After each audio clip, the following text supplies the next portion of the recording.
Good evening everyone, welcome to ITV News. This is Thursday night's calendar. Here are tonight's main stories.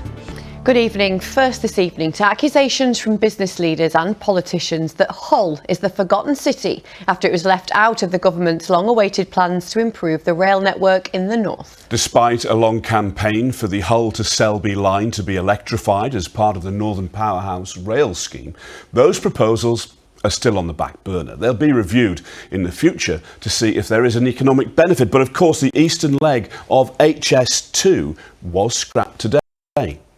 But the government says the city will still reap the benefits from a £96 billion investment in the wider Northern Rail network, which includes the electrification of the main Transpennine line from Leeds to Manchester, that's the existing line, and fast HS2 trains running between Sheffield and London. Michael Billington breaks it all down now. Well, next tonight to another developing story involving the former Yorkshire cricketer Azim Rafiq, and late this afternoon he apologised for derogatory remarks that he made about the Jewish community on social media 10 years ago. Well, the operation was welcomed by the family of a young man stabbed in the city 10 years ago, who have campaigned ever since to warn about the dangers of carrying knives.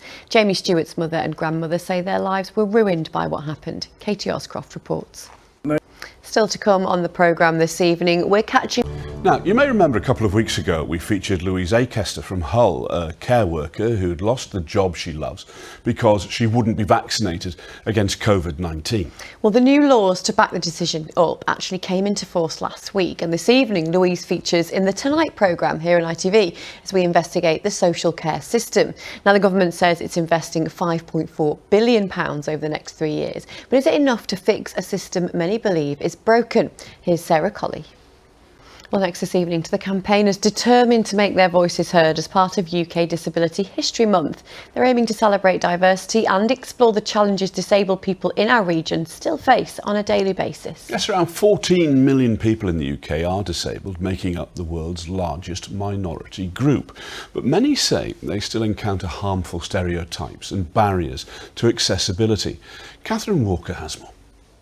And we'll have lots more reports from Catherine over the coming weeks. Now, the ITV Evening News continues at 6:30 with Mary.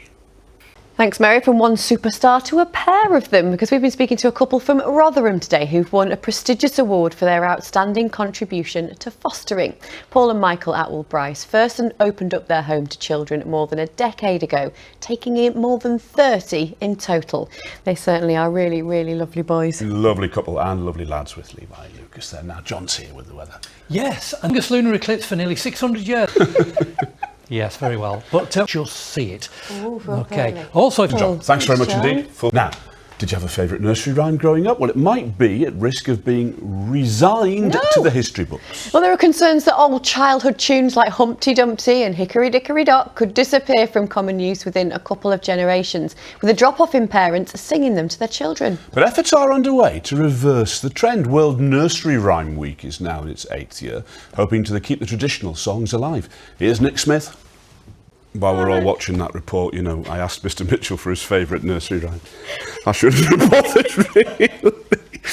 Mary had a little... Here's John. Thanks so much indeed, John. That's it from us. Next update's 10:30. The national and international stories are next with Mary. But for now, from the whole team on Calendar, thanks very much indeed for watching. Calendar's back at 6 tomorrow. A very good night to you. See you then.